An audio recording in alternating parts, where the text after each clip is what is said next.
Let the what talk? Hey, yo! Over the last weeks, you may have seen some political football-related memes. For example, Erling Haaland photoshopped into some, unique drip. He plays for Norway, a country which has held massive pro-Palestinian protests recently. Therefore, Oslo last Saturday held probably the second most politicized sporting event of recent times. Norway versus Israel. And I only say second most because the same European World Cup qualifiers competition, European, they also held this match. Who allowed this? Who let this happen, bro? Can you imagine organizing the security for Serbia versus Albania? We are genuinely lucky a fucking nuke didn't go off during this match. And talking about nuking, I want to point out how Israel, for some reason, is always counted in European events. Judging by the political views most European countries have against Middle Eastern people coming to their countries right now, can you imagine the backlash if Syria or Lebanon or Palestine played in European football tournaments? By the way, all these countries are to some level occupied by Israel. So if you use the mainstream argument, they should play under the blue and white flag, my friend. It's all Israel. That's why we wear these patches on our official military uniforms. Greater Israel, the end goal of maximalist Zionism. And if you disagree, we will simply just eliminate every single athlete you have. Israel is a bit like my friend from Georgia, right? Because whenever it's convenient for him to be Asian, he'll present himself as Asian. Same with Israel. This was always our land for thousands of years. It was our ancestral land. That's exactly why we all get skin cancer from the sun, because we're all naturally meant to be here. In fact, we are the only democratic Middle Eastern nation. We are the saviors of the Arab world. But also, just like my Georgian mate, whenever it's convenient for him to be European, what are you even talking about this word Asia? This word is not even in my vocabulary. We have every right to compete in the European World Cup qualifiers competition or Eurovision, the European singing contest. What the fuck is Israel doing in Eurovision, bro? Last year they came second, mainly because every single year Netanyahu's government runs a literal propaganda campaign to get votes in Eurovision, because this really helps Israel's presence get normalized within European entertainment. Yesterday, wanted criminal Benjamin Netanyahu talked to the Israeli Eurovision representative and told her Israel is the rightful winner of Eurovision and that Israel is going to finish the job in Gaza. Officially, politicization of Eurovision isn't allowed, and yet the Israeli Ministry of Foreign Affairs, the Deputy Foreign Minister, the Israeli embassies and ambassadors around the world, official state accounts, and Netanyahu himself told people to vote 20 times. With a campaign led by the Israeli government advertising agency, for days the State of Israel posted almost nothing except Eurovision promotional content. Eurovision is clearly part of a formal government PR campaign, and the people listened, winning Israel first place in the televote. But there's something odd about the numbers. In the final, Belgium gave Israel 12 points, but we can see that in the last 2 years, since Israel has been running this campaign, the number of viewers in Belgium has halved, but somehow the number of televotes has nearly doubled. Generally, pro-Palestinian Slovenia hasn't given Israel a single televote point in the final for over a decade, not even when Israel won the contest. But now suddenly Slovenians are voting for Israel in droves, and Ireland, who almost never votes for Israel, is now giving them top points. And Israeli politicians are using this manufactured vote to convince the world that Israel is actually very popular in Europe, even though the polls show that most Europeans dislike Israel and want them out of Eurovision. Doing this is completely illegal for the contest, by the way. However, they have not been disqualified for it at all, not once. Instead, the EBU disqualifies my goat Joost Klein after he says a couple of minorly slightly passive-aggressive words against the Israeli contestant. Have you ever thought that by being here, you bring risk and danger for other participants and public? You don't have to answer that question if you don't want to. Why not? Today, AIPAC. On Capitol Hill, AIPAC. AIPAC. You may have heard our name, but how much do you really know about AIPAC? AIPAC is an American organization that works to strengthen the U.S.-Israel relationship. This partnership advances America's interests and democratic values and helps keep Israel safe. Our 5 million members are U.S. citizens, Democrats and Republicans from every part of the country who urge our elected leaders to enact pro-Israel policies. This includes expanding America's defense partnership with Israel, supporting life-saving security assistance, confronting Iran and its terror proxies, and promoting peace and normalization. Being pro-Israel is good policy, and AIPAC members make sure it's good politics, too. We raise money to help elect pro-Israel candidates for Congress from both parties. And we take the political fight to our opponents, helping defeat anti-Israel candidates running for the House or Senate. AIPAC is leading the fight in Washington to secure the future of the U.S.-Israel relationship. The actions of pro-Israel Americans today will help determine the future of this bond and the fate of both countries. Here is Trump this week, genuinely on his hands and knees for Bibi. Why don't you give him a pardon? And let me also give a very special thanks to someone who truly loves Israel so much that my daughter converted. I'm proud to be the best friend that Israel has ever had, and they all say it.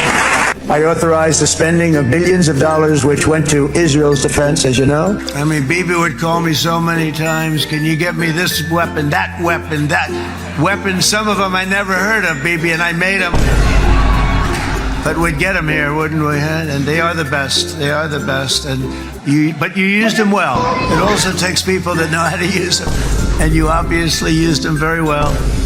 But so many that Israel became strong and powerful, which ultimately led to peace. That's what led to peace. If any of you are wondering, by the way, the peace deal is an absolute load of cap. It's totally one-sided. Most Palestinians are already completely disarmed, apart from the radical proxy groups who are funded by Israel. However, there's no ceasefire. They are still doing lovely things. If we could get your reaction, sir, the Israelis, a hospital in Gaza, 20 people, including 5 journalists.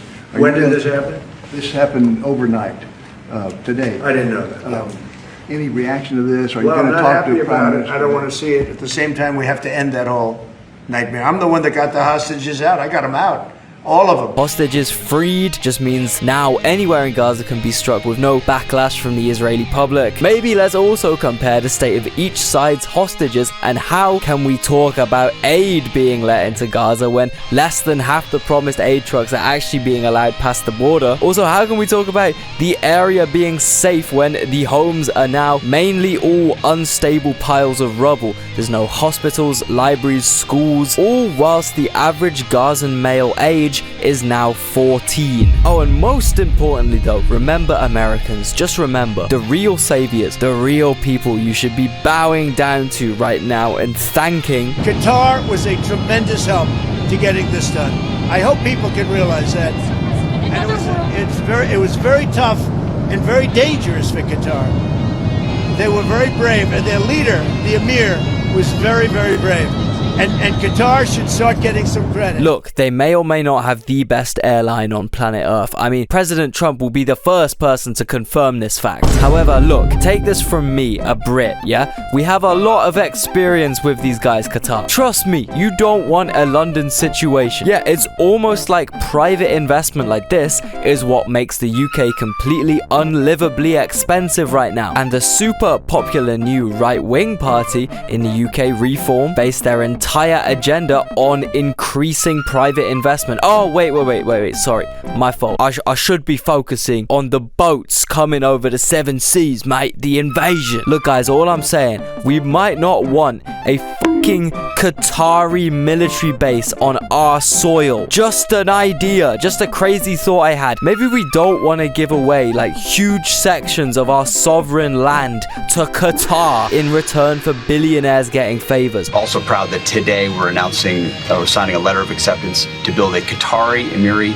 Air Force facility at the Mountain Home Air Base in Idaho. The location will be host a contingent of Qatari F-15s. And this isn't some insane proposal I'm bringing up. I think it's extremely clear that Trump bootlicking Qatar has absolutely nothing to do with a peace deal in Gaza. I mean, there is simply not peace in Gaza, is there? And if you want to play that game, please tell me, Qatar supporters, which nation literally missile struck and took out innocent Qatari citizens on Qatari land, which by every single international standard was a crime to the highest degree and was condemned as such by most countries on earth. Maybe? Oh yeah, it was Israel. Oh no, but I forgot. We need to focus on disarming Gaza. Dude, Israel have fucking nukes. You want to know what kind of advanced weaponry Gazans have? rocks. Americans are so misled about Qatar, it's insane. First of all, they pronounce it as Qatar. Secondly, they turn on the news and hear shit like this. This is about Iran. Iran and Qatar have come up with a disinformation campaign that they are running through TikTok and Instagram that is massive. If you are a young person, you open up your phone and all you see is Diddy. That's basically your whole feed. Qatar working with Iran, bro? What? Iran attacked Qatar with missiles 4 months ago, you dumb. Most Arabs hate Iran, you dumb. Thank you. What's your name? Iran? I thought you America First guys were meant to be buddies with Qatar now. I thought you two were together in the fight against Iran, right? Oh, who would have thought? This guy was paid to say those words by an Israeli journalism program. Exactly what I was talking about before. Western politics and entertainment being corrupted by Israeli investment and intimidation. This applies to football as well. Celtic, Paris, many football clubs have been fined due to pro-Palestinian banners being displayed by fans during matches. However, Israel's football clubs, including the specifically depraved Beitar Jerusalem, are completely allowed to just come to any European city and chant potentially the most comically evil collection of words I've ever heard being put together into a sentence by a crowd.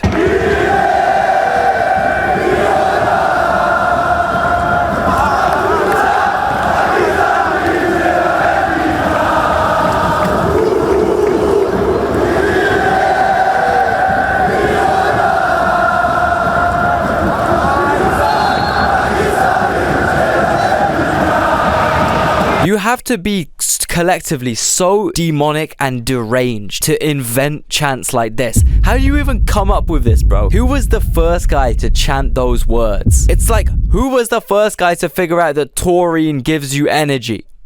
You know? Anyway, the specific Israeli football club, Beitar Jerusalem, have been taking L's recently. They lost the Israeli State Cup in 2024 and in 2025, both times resulting in unspeakable crimes committed by Beitar Jerusalem fans within Israeli cities. Their frustration at their local clubs has driven these extremist hooligans into Europe. Whether it's for the national Israeli team or for club teams like Beitar Jerusalem or Maccabi Tel Aviv, you can guarantee the city hosting these games will be swamped with degeneracy. We saw it with the Tel Aviv supporters in Amsterdam, vandalizing and desecrating Dutch people's private property, crimes and attacks against Dutch Arabs. The local authorities even made it illegal to protest in favor of Palestine during the week of the football game, which led to many political arrests on the opposition side. However, the Tel Aviv supporters were completely legally allowed to demonstrate. These Maccabi Tel Aviv FC supporters also chose to demonstrate, make loads of noise and disrupt the moment of silence, which was supposed to happen before the football match kicked off in Amsterdam to commemorate the victims of the horrific Valencia floods. Why? Oh, because Spain recognized Palestine around that time. That's right, if your country thinks Palestine is an actual existing thing, I'm sorry, your family needs to drown in a flash flood. That's just the only logical conclusion I can come to right now, sorry. Football hooligans aren't the only culprits when it comes to unwelcome tourists in the Netherlands, though. Actually, the UK exports the most hated Dutch expats. So if you're like me and you have this canal-filled, clog-wearing, stroopwafel-eating, beer-drinking nation on your to-visit list, but you want to avoid being hated by literally every Dutch person you run into, the most important step is learn a bit of the language. It makes all the difference. Even if you turn up with just some basic Dutch phrases down, these guys will welcome you with open arms. I'm talking free beers, okay? Free beer. Trust me, I know from experience. free beer, bro. How can you pass this down? Now, you might be wondering, Leo, how do I acquire such free beers? How would you recommend I get some simple language skills down? Which method always works for you? italki. It's a hybrid language learning platform built around personalized one-on-one lessons with real teachers, supported by AI tools to help you improve your speaking and listening skills faster through real conversations with real-time feedback from native speaking teachers who guide your learning every step of the way. Lessons are flexible, affordable, and convenient. This is why I take them. For example, to brush up on my very basic Dutch phrases. If you say hello, Dutch will start speaking English, and you know we like doing that, yes? Yeah. Then we have hoi. Hoi. Super. Goedemorgen. Goedemorgen. Which one do we need right now? Oh, it would be goedemiddag. Yes, great. Ich ben Leo. See you later. Tot later. italki Plus AI learning tools enhance learning after you take the lesson by automatically generating additional learning content based on your actual lesson. Fun progression features track your learning journey by growing this fish companion. It's great. And best of all, on italki you can pay per lesson, and lessons start only at $5. So click the link in the description to start learning on italki. Buy a lesson for £10 and you'll get £5 off the first lesson using the code Geopod11. The discounts are only available for the first 50 users though, so come on guys, be quick. And that brings us back to the Norway-Israel match. What made this beef so specifically spicy? Like bro, neither of these countries have any experience with spice or seasoning. Well, I have to admit, before this month I may have had some prejudiced opinions about Norway. I was raised to be a proud Swedish boy, you know, but I can't lie, this actually changed everything for me. This changes everything. A couple weeks before the match, the Norwegian FA said that it would donate profits from ticket sales from the game against Israel to support the work of Doctors Without Borders in Gaza. And 2 days ago, they did exactly that. Alongside the Norwegian FA, multiple private Norwegian donors pledged multi-millions of Norwegian kroners in donations to doctors in Gaza. Wow, pure cinema. And of course, to extremist Israeli football hooligans, such as the ones I've already highlighted in this video, helping out doctors in war zones like Gaza, putting their lives on the line to help out others when there isn't even basic healthcare services, and most of the suffering population is children. To these disgusting, insane football hooligans, this heartfelt support is about the biggest insult possible you can rub in their faces. Millions of dollars sent to doctors in Gaza, plus a 5-0 win. Hey, let the bull talk. Okay, so that was meant to be the end of this video. However, there has recently been a lot of breaking news which has, believe it or not, actually personally affected me quite a lot. As some of you may know, I live in a certain beautiful city called Birmingham. One of the main football clubs in my city is Aston Villa, who on November 6th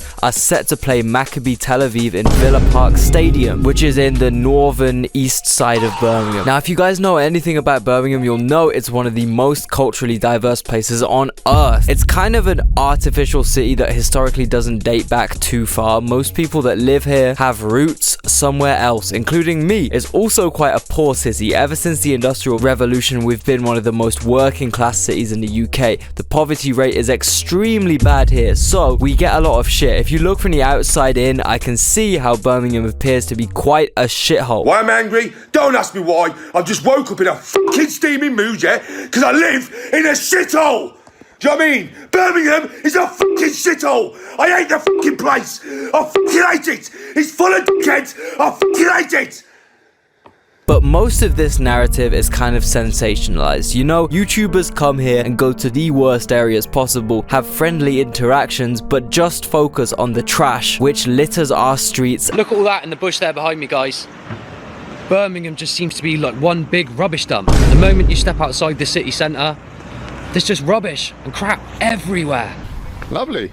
What a sight to be greeted by.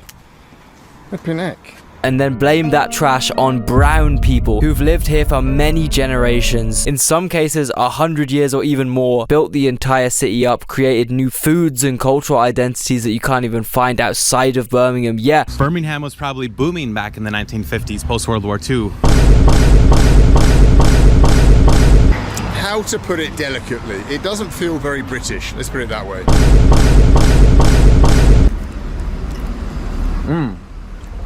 It's actually really good.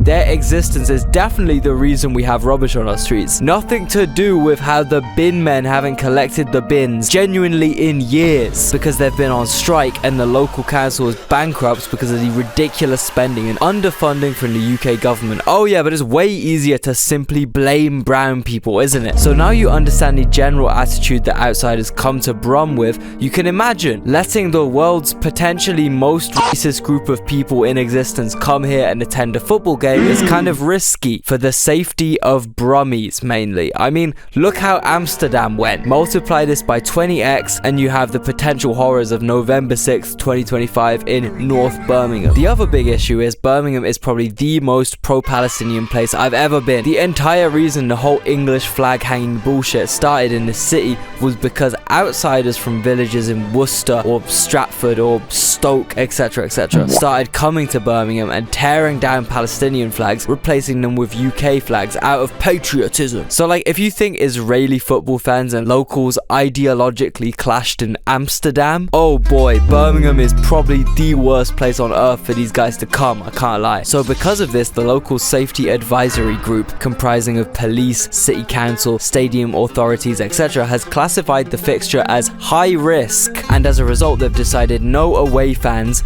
no Tel Aviv fans, would be allowed to attend the match. This has created probably the most outrage and the most news headlines I've seen my city get in years. Every day in the news someone brings this shit up. I constantly see Birmingham in the headlines. It's crazy. It's an absolute pain driving from my house to the city centre because there have been countless protests over the last week, mainly calling for the banning of Israel from the Europa League. Of course, British patriot Tommy Robinson has chimed in favour of course, the British football team. Oh, wait, no. My bad, in favour of the Israeli team actually, inciting Israel supporters to show up at the stadium and riot on November 6th. Wait, who's coming to support Maccabi Tel Aviv at Villa Park on November 6th then? Right! Basically announcing that he will be at the stadium, which will obviously bring out thousands of inbred Carling drinking, benefit claiming Zionists to Birmingham city centre, and he'll probably then say 3 million people attended or something. But yeah, this is actually so nice of him because it looks like he's actually cutting his luxury Israel holiday short to come and handle business in the UK. I'm in Tel Aviv. I'm honoured to be here. It's a privilege to be invited here. And although we may have a weak, spineless, cowardly government who recognise the state of Palestine, the British people stand with the state of Israel. Oh, hell no! Tommy Robinson has just landed in Israel on an official invitation from Israel's Minister of Diaspora Affairs, Amichai Shikli. A major moment for free speech and truth-telling on the world stage. We'll be following him all along the way for TommyInIsrael.com. Oh my God, bro. Oh, shalom, shalom. Shalom, shalom. How are you feeling? I'm happy to be here, mate. I'm honoured to be here. What are you hoping from this trip? I'm hoping to show solidarity with real strong leadership. I wish our country had a leader like Netanyahu. You actually cannot make this shit up, man. The main argument of guys like Tel Aviv Tommy always seems to be, oh, but every team has bad apples. Every football team has a bad couple of fans. You wouldn't ban Paris fans from attending matches here. They're super violent. Birmingham is actually just anti-cement, etc., etc. You know what I mean. But making this argument is so silly in my opinion. This has nothing to do with the country the hooligans are from. Birmingham is one of the most accepting places on earth for people from other countries or backgrounds or countries. If you go to the Bristol Road, right by the Cannon Hill Park area, there is genuinely a synagogue next to a mosque, next to a church, next to a gurdwara, next to a Buddhist temple, next to a Hindu temple. I can guarantee you the uproar about Tel Aviv coming to Birmingham to play football is simply to do with the politics of the entire event. If Russia is banned from the Europa League, I think it's completely understandable to call for the banning of Israel from the Europa League. And this is simply what everyone is protesting for in my city. I mean, at least a bit of Russia is in Europe at least. It's the Europe League. Get Israel the fuck out of European sports, entertainment, politics, TV, everyone's minds, brains, everything. Israel wants Middle Eastern land so badly. The whole idea of maximalist Zionism is to just take the entire Middle East. But then as soon as it becomes time to actually identify it as Middle East, they're like, no, we'll be playing against European teams in Birmingham, actually. That's what we're going to be doing. Anyway, yeah, that's about it. Thanks for watching, guys. If you like this video, hit any of these goddamn buttons. Smash them. I know I'm a massive beg, but this video does touch on some sensitive subjects, which usually tend to perform a bit negatively on this platform. So any algorithmic boost you can help out with, I really appreciate that. Especially since, as a lot of you will know, my goal on this platform has always been to 10x ratio Benjamin Netanyahu's subscriber count. Come on, guys. Look, we're getting close now. Let's all come together and ratio his sorry, no motion having ass. Okay, guys, that's about it. Cue the outro music. As always, it's going to be linked in the description of this video, so if you like the sound of it, you can just go listen. Very easy. Okay, bye.